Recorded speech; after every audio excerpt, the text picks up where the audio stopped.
वसुदेव जी गोकुल को कन्या को गोकुल में सुलाने गए ना, गोकुल में छोड़ने गए तो कन्हैया को उठा करके मैया यशोदा के बगल में सुला दिया और वहां से भगवान की माया रूपी कन्या को लेकर के आए और उस कन्या को ला करके यह देवकी की गोदी में डाल दिया। किसकी गोद में डाला? देवकी मैया की गोद में ला करके उस कन्या को डाल दिया।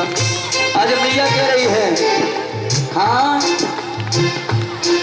कन्या लेके गोदी में गया रे, कन्या लाके यशोदा की गोदी में लाना रे, कन्या लेके यशोदा की गोदी में गया रे, कन्या लाके यशोदा की गोदी में लाना रे। बात पूछने आके बात करते बेमारे, दुष्ट नहीं आके पत्थर पे देखे मारी, भूमि गोद हमारी है गई, भूमि गोद हमारी हो गई, सुनी सुनी गोद हमारी है गई, सुनी गोद हमारी है गई। जेल के बाद दीवानी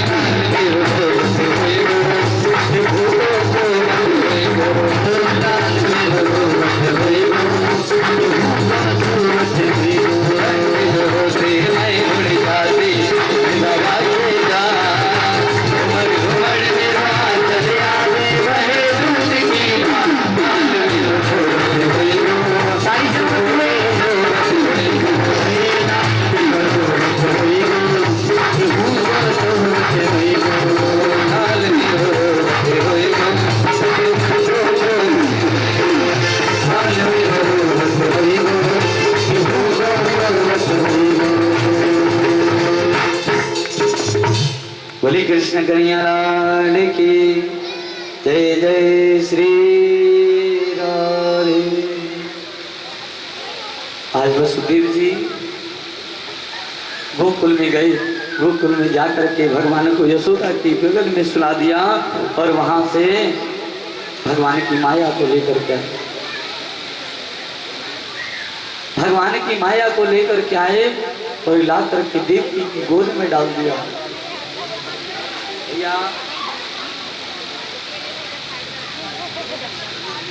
देवकी की गोद में ला करके डाल दिया महाराज। अब तो कंस को मालूम चला देवकी के 8वें दिन में लाल नहीं लाली हुई है, कन्या हुई है ना। कन्या को नहीं मारना चाहिए, क्यों? यदि कन्या को मार दिया तो कन्या हत्या का दोष लग जाएगा, इसलिए कन्या को नहीं मार सकते। सैनिक ने आकर के भड़का दिया, महाराज एक बात कहूं? हाँ कहो। अरे 8वां तो आपका काल था ना? हाँ, लेकिन यहां तो लाली प्रकट हो गई। हाँ लाली तो प्रकट हुई, वही तो मैं विचार कर रहा हूं।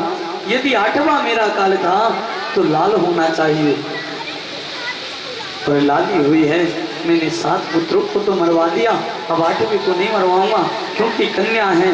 अगर इसे मरवा दिया तो मेरी बहन देवकी की गोद सुनी हो जाएगी। भड़का दिया। मंत्री ने कहा महाराज हो सकता है ये कन्या जिस दिन बड़ी हो, जिसके साथ इसका विवाह होगा,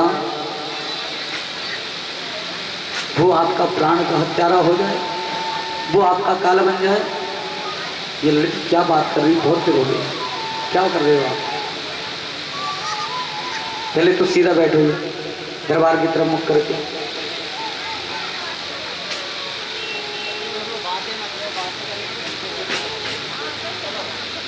बहुत विघन कर रहे हो, आपको मालूम है।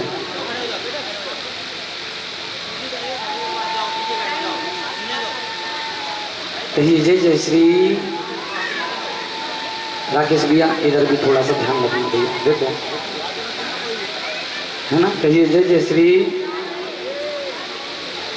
हम तो महाराज कंस को भड़का दिया महाराज। ये जो देवकी की पुत्री है ना, इसका जब विवाह होगा ना जिस पुरुष के साथ, वो पुरुष आपका हत्यारा बन जाएगा, आपका काल बन जाएगा। सही कहते हो। जाओ देवकी वसुदेव को बोलो कन्या को लेकर के आए। देवकी वसुदेव लेकर के कन्या को महाराज के सामने पहुंची। महाराज महाराज की जय हो। अरे हमारे तो 8वें में लाल नहीं लाली हुई है। कोई बात नहीं, लाओ ये कन्या मुझे दे दो।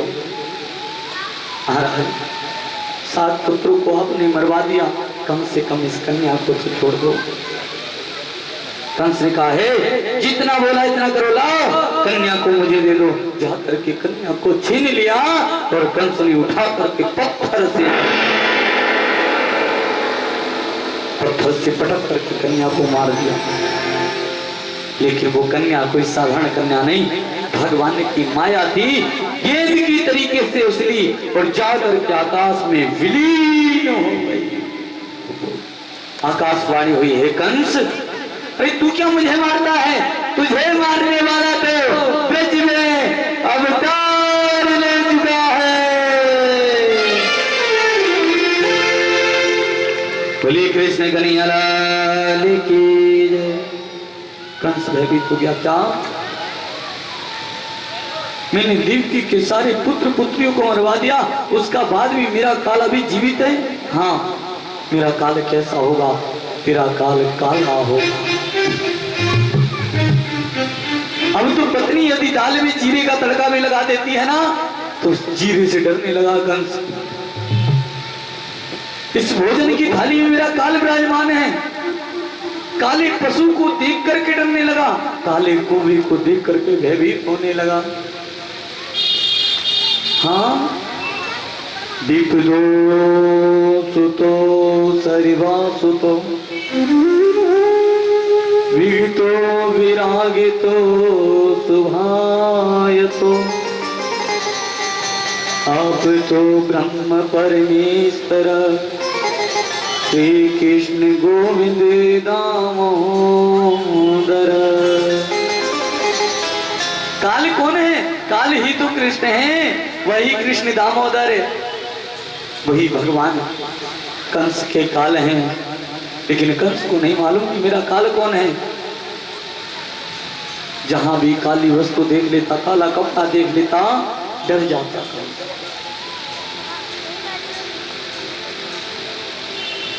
6 दिन हो गए इधर धीरे धीरे। अब तो महाराज पूतना को मालूम चलो मेरी भैया को ब्रज में काल अवतार लेके आयो है। पूतना भगवान के दर्शन के लिए इधर भैया के दर्शन के लिए आई है। और कंस से आकर के कहा, भैया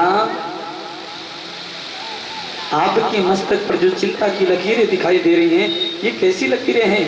कंस ने कहा, बहन क्या बताऊं, मैंने देवकी के 7 पुत्रों को मरवा दिया। 8वें में कन्या जन्म लेकर के आई थी, मैंने उसको भी प्राणांत कर दिया। उसके बाद भी मेरा काल ब्रज में अवतार ले चुका है। क्या सत्य कहते हो? हाँ, चिंता मत करो भैया, मैं भी कंस की बहन हूं, कोई साधारण बहन नहीं।